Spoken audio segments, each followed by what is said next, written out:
Buenas noches, hermanos. Sean bienvenidos a la iglesia, a la casa de Dios. Hola, Sabdi. Hola, Eloína. Hermano, hola. Estamos contentos de poder compartir con ustedes la palabra de Dios y recordando la dinámica. Esta es una grabación que estaremos haciendo para la próxima semana. Por lo tanto, repasaremos la lección número 12. Esta lección es... como digo, la estaremos proyectando a partir del lunes, pero específicamente el viernes la vamos a transmitir. Ahorita en redes sociales se está transmitiendo la lección de la semana pasada, de esta semana que grabamos la semana pasada, así que esa es la dinámica. Así que para el repaso de la lección, yo les invito ahí donde están a inclinar sus rostros para orar. Bondadoso Padre Celestial, te agradecemos porque estás con nosotros. Te agradecemos porque tu Santo Espíritu inspira los corazones para el entendimiento de tu palabra. Y hoy queremos poner en tus manos, Señor, este diálogo, que tu Espíritu Santo inspire nuestro intelecto y nuestras palabras para que de alguna forma pueda tocar los corazones. Quédate con todas las familias aquí representadas y gracias por este hermoso sábado. En tu dulce nombre, amén.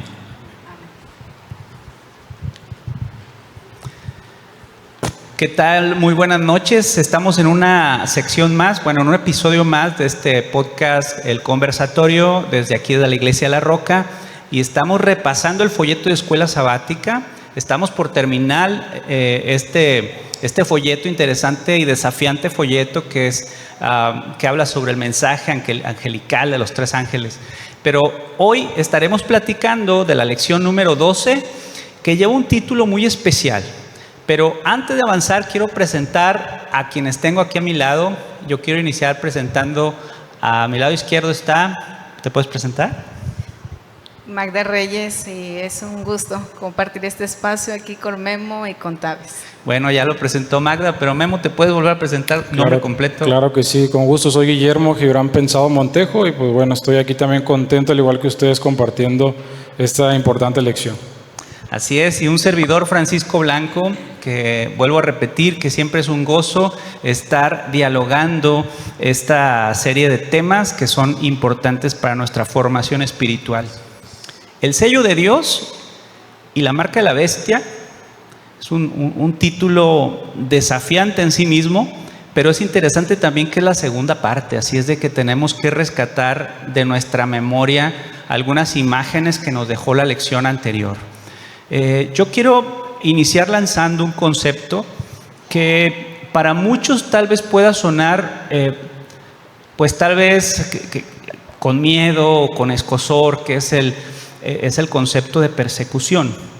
Sin embargo, hay conceptos que, como el amor de Dios, la misericordia de Dios, la justicia de Dios, están íntimamente relacionados con la vida cristiana. Y no es casualidad que el apóstol Pablo haya dicho que todos los que quieran vivir piamente en algún momento tendrían que padecer persecución. Y también es interesante decir que, reflexionando sobre estas palabras del apóstol Pablo, entonces quiere decir que si yo quiero tener una vida pía cercana a mi Señor Jesucristo, en algún momento yo debo pensar en esto que ha sucedido a través del tiempo. Y como dice Eclesiastés, que la historia se repite, es decir, que no hay nada nuevo debajo del sol. Nos lleva a pensar en la primera persecución cristiana, en el siglo I, desde la era apostólica hasta la era, allá con Nerón, hasta la era de Diocleciano, me parece que se llamaba. Los primeros 3 siglos de la era moderna, después de Cristo, mejor dicho, hubo una persecución a aquellos que se decían seguidores de Jesucristo. Luego también podemos hablar de la persecución de los valdenses, de los albigenses, siglo XV, luego se repetía y se hacía más complicada y compleja, siglo XVIII.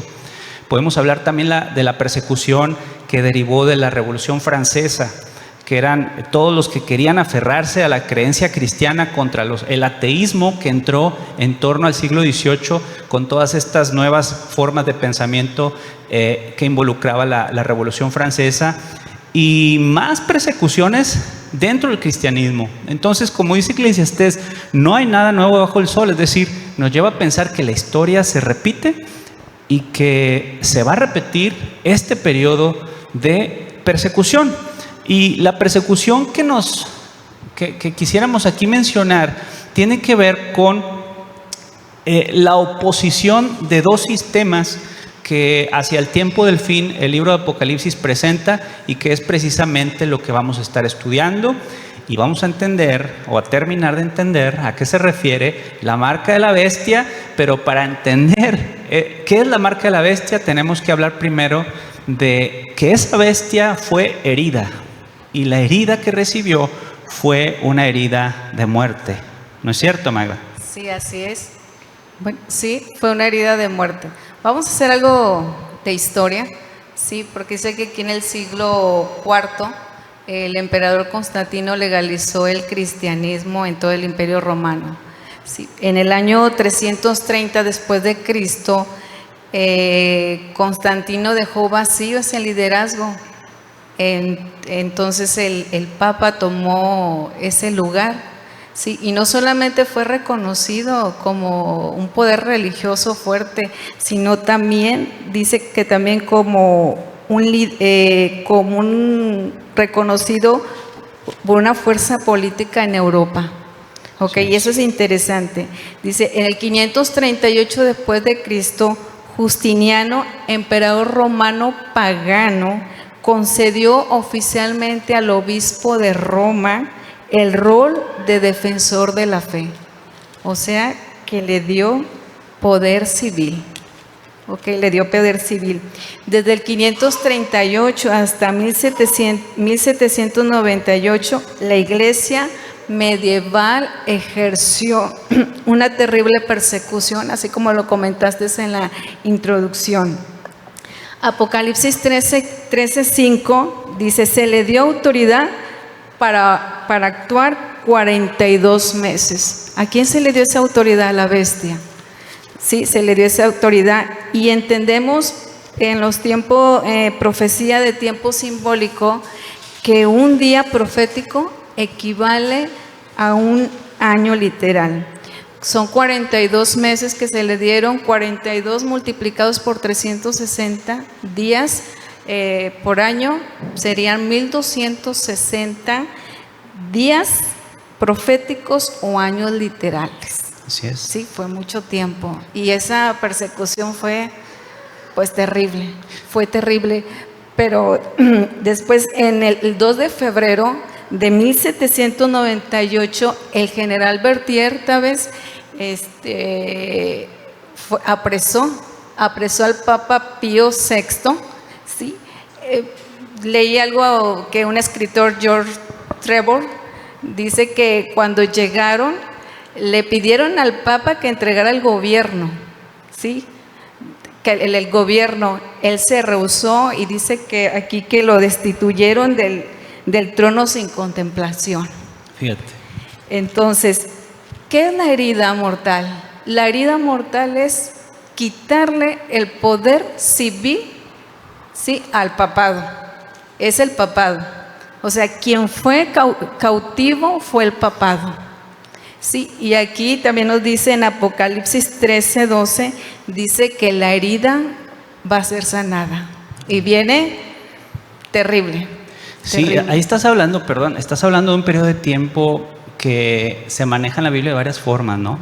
Si leemos en la Biblia 42 meses, o si leemos, por ejemplo, 1260 años, o si leemos tiempos y la mitad del tiempo, es el mismo periodo de tiempo. Y no es una invención. Ahorita te escuché mencionar a dos personajes claves, y creo que esos dos personajes claves y esos 2 años clave marcan ese periodo de tiempo. El primer personaje clave, como bien lo dices, es Justiniano, ¿verdad? Sí. Que Justiniano concede el poder y la autoridad para defensa de la fe al obispado o al obispo. Entonces, a partir de 538, ese hecho está en la historia. Transcurre todo este tiempo hasta 1798, y allí concluye. ¿Por qué? Pues porque el poder que se había entregado al obispado ahora se estaba quitando. Y precisamente, y no es por casualidad, fueron 1260 años, como decía la profecía bíblica, ¿no? Y es algo que que estamos viendo en la actualidad. Poco a poco está caminando, ¿sí? A lo que se va a concretar, pero ahí hay un líder. O sea, sí, como dices tú, es interesante ver que Apocalipsis 13 dice que este sistema recibió una herida de muerte, y esta herida de muerte es quitarle su poder civil y político. Pero cuando este poder vuelva a recibir esa hegemonía cívica y religiosa, bueno, cívica y política, dice Apocalipsis 13 también que va a cobrar vida. Y ese tiene también otro significado. Y dentro de todo este contexto, Memo, vemos una palabra.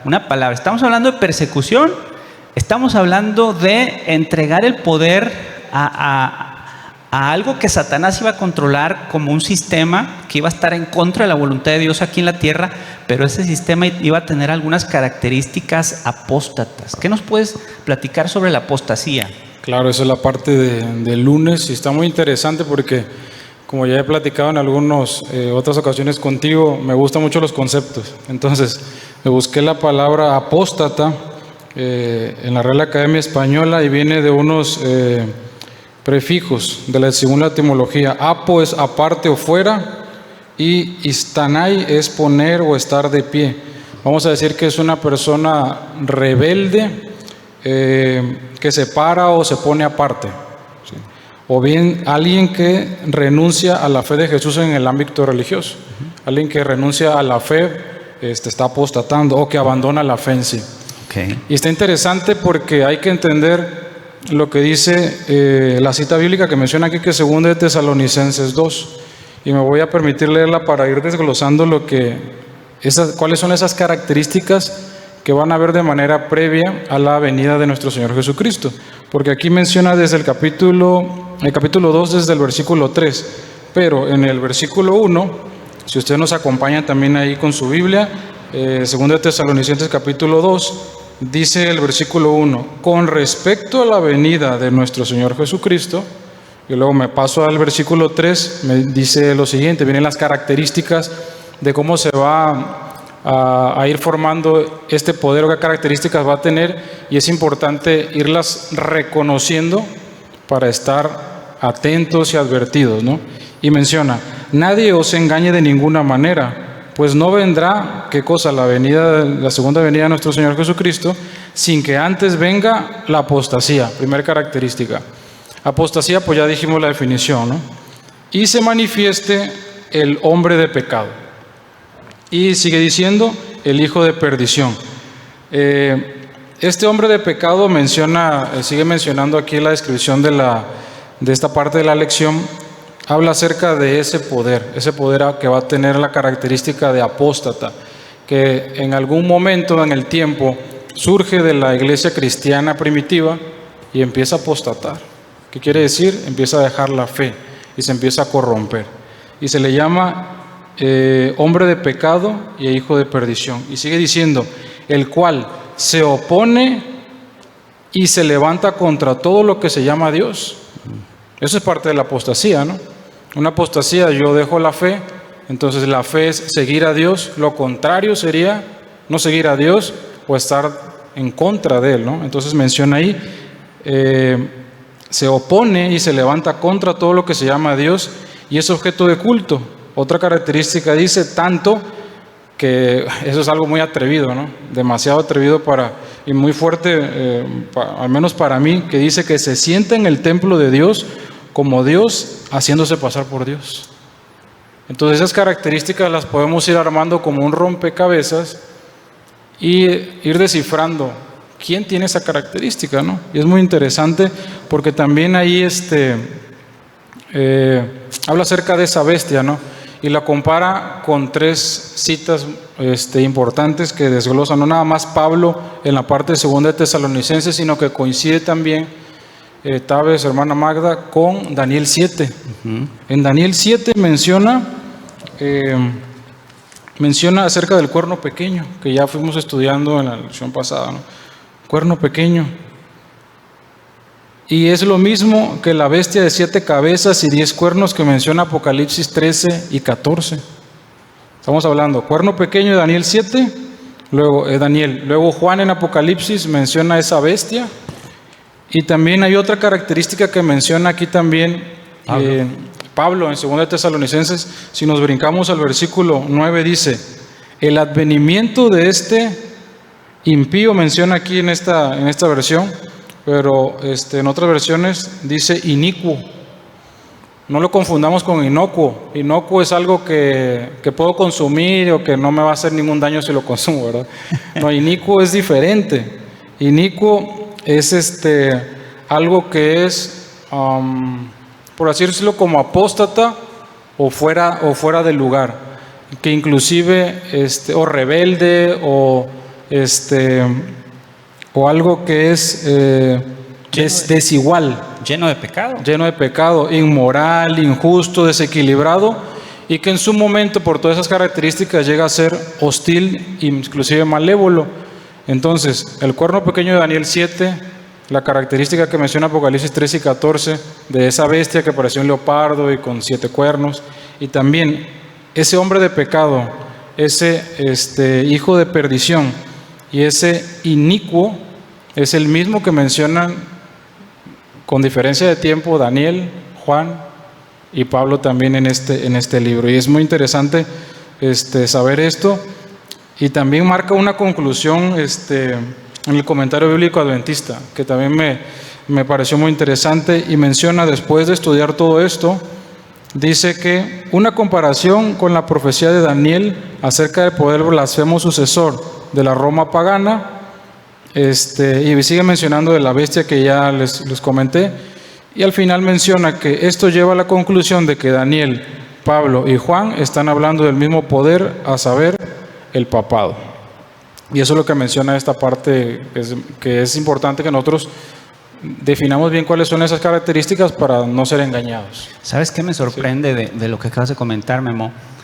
Una y otra vez, Magda, la Biblia confirma cómo se complementa de una forma perfecta. Estamos hablando de 3 autores diferentes. Juan, estamos hablando de Pablo, estamos hablando de Daniel, que existieron en distintas épocas, pero que fueron inspirados por el mismo Espíritu, ¿verdad? Y aunque los 3 vieron figuras diferentes, es interesante que las 3 figuras proféticas que vieron hablan del mismo sujeto y apunta hacia el cuerno pequeño, ¿verdad? Que es este poder que existió en el periodo descrito por Magda del 538 a 1798 y que recibió su herida de muerte, y que tiene esas características, ¿verdad? Que tiene dentro de su sistema de adoración abominaciones, que tiene dentro de su sistema también esa jactancia de querer perdonar pecados en la tierra, que tiene también dentro de su medio la creencia en la inmortalidad del alma, que hemos visto también en otras lecciones. Qué interesante se pone la Biblia, ¿no, Magda? Sí, muy interesante todo. Muy profunda. Muy profunda. Sí. La estrategia final de Satanás. Cuando pensamos de estrategia, pensamos en algo que es concebido con anterioridad y que hacia el futuro tiene un propósito específico. En el caso de Satanás es un propósito siniestro, ¿verdad? Un propósito el cual nosotros tenemos que quitarle ese velo, y lo podemos hacer a través de la interpretación bíblica, y que nos lleva a pensar en lo siguiente. Fíjense, hay una casa encuestadora que a nivel mundial es de las más conocidas, ¿verdad? Es AC Nielsen Company, algo así. Imagínense que de pronto un día esta casa encuestadora, dentro de los resultados que arroja, dice por ahí que el nivel de confianza tanto en los gobiernos como en las instituciones está en sus niveles históricos más bajos. Y de pronto la sociedad empieza a voltear hacia dónde puede echar mano de alguna autoridad superior moral que pueda dirigir los rumbos del mundo, porque la sociedad está en crisis, porque ya no confía en sus instituciones, ya no confían en los gobiernos, ya no confían en los estados. Y de pronto todo empieza a apuntar hacia un sistema, ¿verdad? Todo empieza a apuntar a que ese sistema aparentemente puede ejercer o tomar esa hegemonía moral y dirección espiritual, pero también política, al igual que en el periodo de la Edad Media, y decir, por aquí es esta la forma en que tenemos que ser, esta es la forma ética y moral en la cual nos podemos comportar, y estas son lo que nosotros, gobierno, esperamos que tú hagas.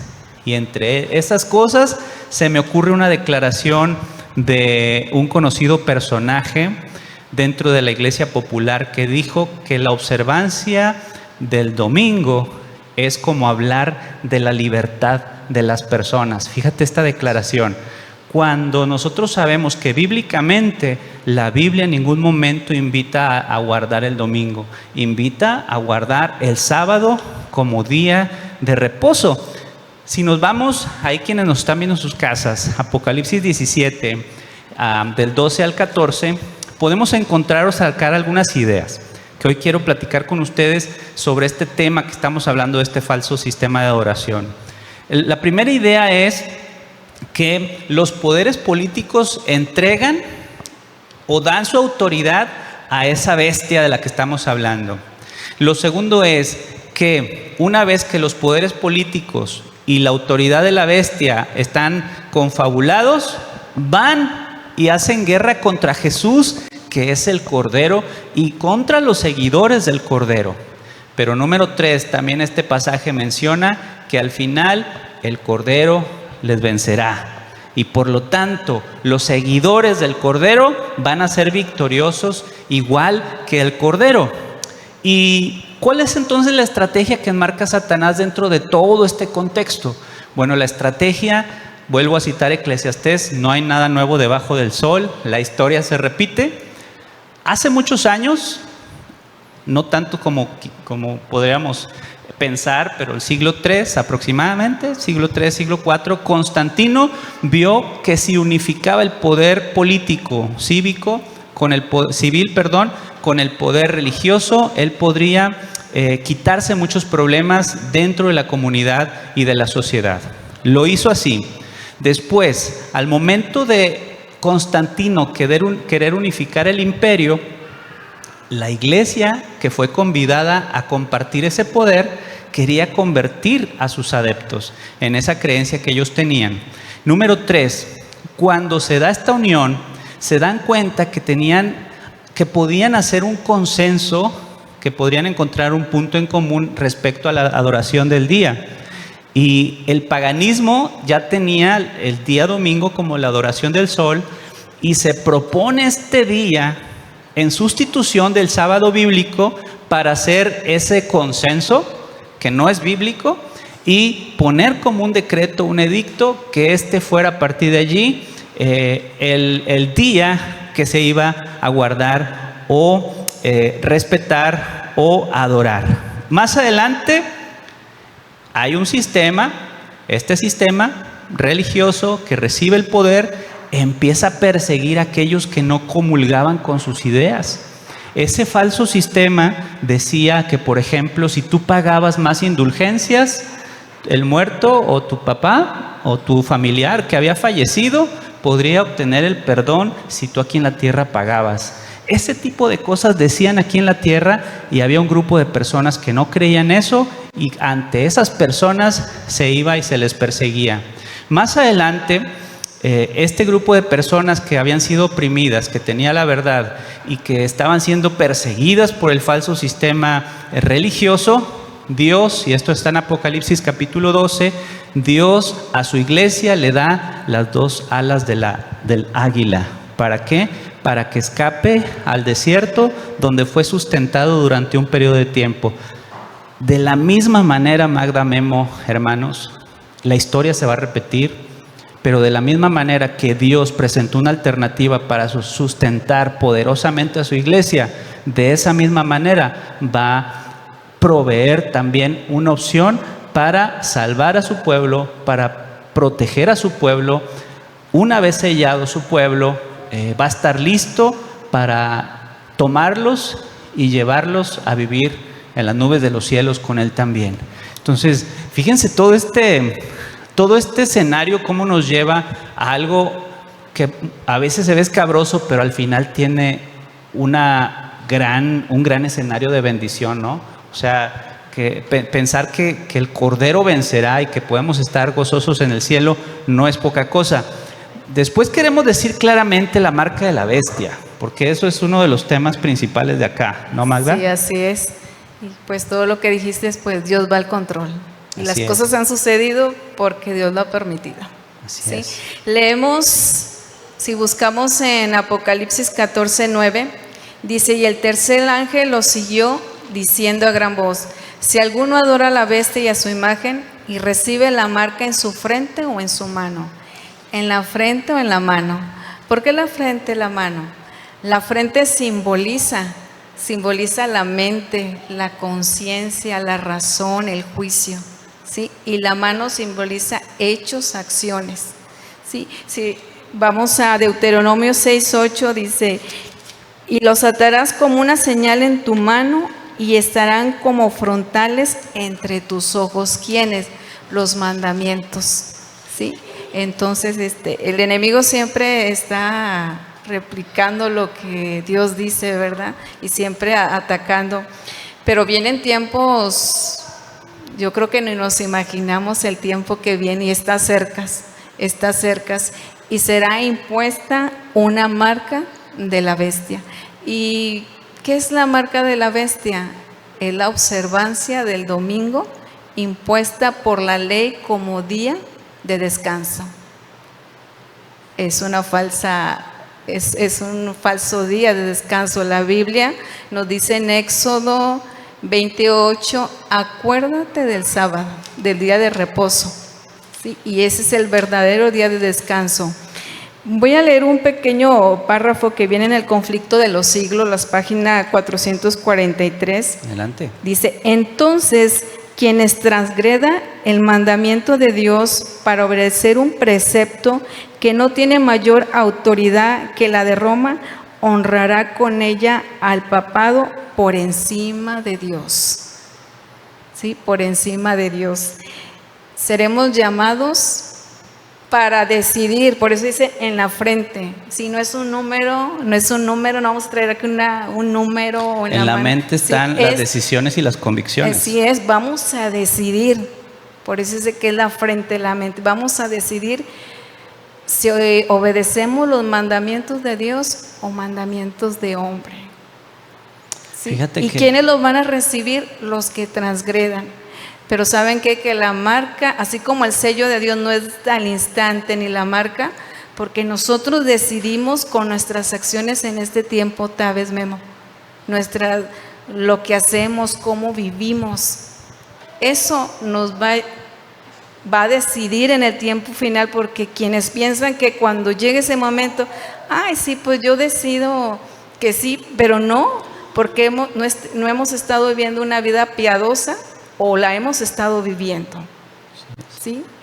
Ahí tenemos un sencillo razonamiento, porque la Biblia nos está advirtiendo, Memo, sobre algo que se va a oponer flagrantemente a la Biblia. Y si pensamos en los mandamientos de Dios, actualmente yo siento que no hay nadie que piense que el mandamiento de no matarás está equivocado. O si analizamos mandamiento por mandamiento, alguien podría decir, bueno, esos mandamientos hay como un acuerdo y hay como un consenso de que son buenos para la sociedad. Pero luego encontramos un mandamiento que ese sí parece causar división entre los credos, ¿no? Claro, y eso es lo que habla la siguiente parte de la lección, y yo creo que es la bandera que nosotros como cristianos adventistas llevamos, que es el sábado, ¿verdad? A la contraparte de lo que mencionaba la hermana Magda acerca de esa marca, ¿no? Y la contraparte también de la marca sería un sello, ¿verdad? Un sello que tiene un significado bastante interesante. Antes de pasar con esa parte, quiero recordar en la parte de Apocalipsis 14:7, cuando menciona el mensaje de los tres ángeles, para recordar nada más. 14:7, decía a gran voz: temed a Dios y dadle gloria, porque la hora de su juicio ha llegado. Adorad, palabra clave, a aquel que hizo el cielo y la tierra, el mar y las fuentes de las aguas. Sabemos que en el gran conflicto que se llevó a cabo en el cielo, Satanás demandaba algo, ¿no? Y demandaba adoración. Quería usurpar el trono de Dios, quería, así como lo que mencionamos acerca de la apostasía de estas bestias y de este hombre de pecado, este hijo de perdición, tendrá características que mencionamos en 2 Tesalonicenses, que se iba a sentar en el trono de Dios, haciéndose pasar por Dios. Y eso habla de adoración, ¿verdad? Y aquí en la parte del sábado, pues vemos también que en el contexto histórico menciona aquí una fecha importante, el 6 de junio de 2012. No sé si ustedes tuvieron la oportunidad de ver esa conferencia que tuvo, o bueno, más bien eso que mencionó Benedicto XVI, que era el Papa en aquel entonces, en el año 2012. Mencionó algo en la Plaza de San Pedro, allá en el Vaticano. Él mencionó que para que el domingo sea un día de descanso para todos, ¿no? Para que la gente pueda tener libertad de estar con su familia y con Dios. Dice, al defender el domingo, uno defiende la libertad humana. Entonces, empezando a ser de una manera muy sutil, como lo es el enemigo, así cuando estuvo con Eva y le dijo, pues, no vas a morir, ¿sí? Dijo una verdad torcida, ¿verdad? Una verdad media. Entonces, de manera muy sutil se está metiendo esa idea que más adelante sabemos nosotros que se va a legislar, va a haber un mandato acerca de eso para el cambio del día de reposo, que es el punto medular de la ley de Dios. Y vamos a situarnos en lo que es Éxodo 28 al 11. Éxodo 28 al 11 nos habla acerca, aquí vemos los 10 mandamientos, ¿verdad? Y conocemos que ahí está, en Éxodo 28, el cuarto mandamiento. Y lo voy a leer. Éxodo 28 dice: acuérdate del sábado para santificarlo. 6 días trabajarás y harás toda tu obra, pero el séptimo día es reposo de Jehová tu Dios. No hagas en él obra alguna, tú, ni tu hijo, ni tu hija, ni tu siervo, ni tu criada, ni tu bestia, ni el extranjero que está dentro de tus puertas. Porque en 6 días hizo Jehová los cielos y la tierra, el mar y todas las cosas que en ellos hay, y reposó en el séptimo día. Por tanto, Jehová bendijo el sábado y lo santificó. Y ahí habla de adoración, que a nosotros guardemos ese día de reposo, es el sábado. ¿Por qué? Porque Dios es nuestro creador. Nos vamos a Deuteronomio 5 y ahí no habla acerca de que Dios no es nuestro creador, sino nuestro redentor. Entonces, ese sello distintivo que también, como mencionaba acerca de la marca la hermana Magda, estará también puesta en nuestra frente, según Apocalipsis 7, 1 al 2, que habla acerca del sello que estará en la frente de los siervos de Dios. Y habla acerca de eso que mencionaba también en Deuteronomio, que los pondrás también entre tus ojos, ¿no? En la frente, que es la conciencia. El cerebro sabemos que es el que manda la señal a todo el cuerpo, y que la mente, pues bueno, nos da también el accionar que menciona también en la mano, ¿no?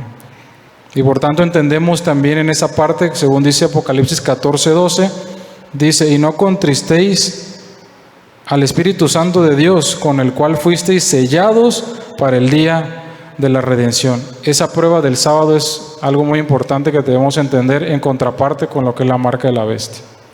Así es. Entonces vamos desmenuzando un poquito más todo este lenguaje simbólico del Apocalipsis. Vamos entendiendo un poco más el tema de la marca de la bestia. Vamos entendiendo más también la manera de cómo Jesucristo alcanzará a justificarnos también hacia el tiempo del fin, y cómo haremos nuestro ese versículo que dice: bástate mi gracia. Y en la confianza en Dios y en la fe de Jesús también podemos estar salvos y seguros. Pero ya casi vamos aterrizando aquí la charla. Yo quisiera preguntarles, Memo, Magda, si tuviéramos alguna última idea para cerrar ya este episodio tan interesante. Magda. Pues en lo personal yo me gustaría invitarlos a estudiar, a escudriñar la palabra de Dios, a leer la historia. Yo en lo personal he entendido cosas que antes no entendía, sinceramente lo digo, sí, porque me he puesto a estudiar. Y pues que contemplemos a Cristo, es la única forma que vamos a mantenernos firmes, es el único que nos puede transformar para asemejarnos más a Él. Amén. Gracias, Magda. Memo, ¿alguna última idea? Sí, yo quisiera también, junto con esa invitación, leer Apocalipsis 18, versículo 4, que dice: y oí otra voz del cielo que decía: salid de ella, pueblo mío, para que no seáis partícipes de sus pecados, ni recibáis parte de sus plagas. Sabemos también que después de estas características sabemos a qué se refiere la bestia, a qué se refiere la marca, a qué se refiere el sello de Dios, a qué se refieren esos motes o esas características del hijo de perdición, del inicuo, que es como un títere tomado por el enemigo para accionar su gran plan, que es que él pueda ser adorado, porque él quiere sentarse en el trono de Dios, porque él quiere usurpar el lugar de Dios y engañar a muchos. Entonces la invitación que les quiero hacer en este momento es lo que dice ahí: sal de ella, porque también no podemos decir nosotros como cristianos protestantes vamos a ser el pueblo, vamos a formar 100% nosotros parte del pueblo remanente, sino que también en aquella gran Babilonia, en aquel poder político religioso que tiene las características que aquí hemos estudiado en esta lección, también hay un pueblo de Dios dentro de ella. Entonces la invitación de nuestro Señor Dios es salir de ahí, porque seguramente hay personas sinceras que se darán cuenta de la verdad y formarán parte del pueblo remanente de nuestro Dios. Así es. Habitación de demonios, guarida de toda ave sucia y aborrecible.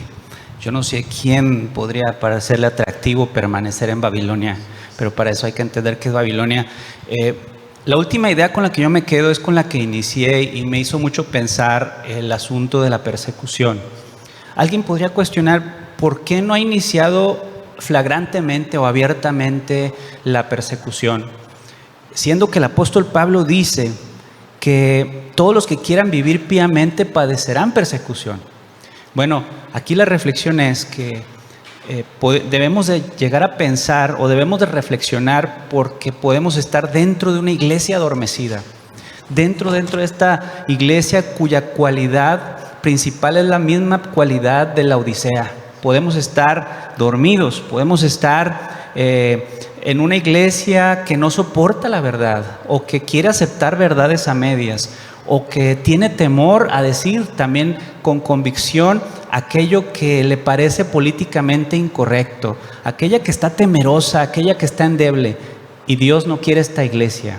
Dice una autora que me gusta leer, Elena de White, que el día que hagamos surgir esa iglesia que es similar o que sea similar a la iglesia primitiva, en ese momento el espíritu de persecución despertará. Y este espíritu de persecución no es que nosotros querramos ser perseguidos, porque el ser humano no quiere ser perseguido, pero que sabemos nosotros que bíblicamente cuando se dé la persecución, uno va a ser porque la iglesia estará predicando con poder las grandes y especiales verdades del Evangelio eterno. Y número dos, porque sabremos que es la antesala de la segunda venida de Cristo. Amén. Así es de que bueno, pensemos en ello y agradezcamos a Dios porque todavía tenemos tiempo de estudiar y pidamos a Dios también que nos dé más sabiduría para entender todo lo que quiere para nuestra vida, ¿no? Memo, muchas gracias. Magda, muchas gracias. Que Dios nos bendiga y nos vemos en el siguiente episodio.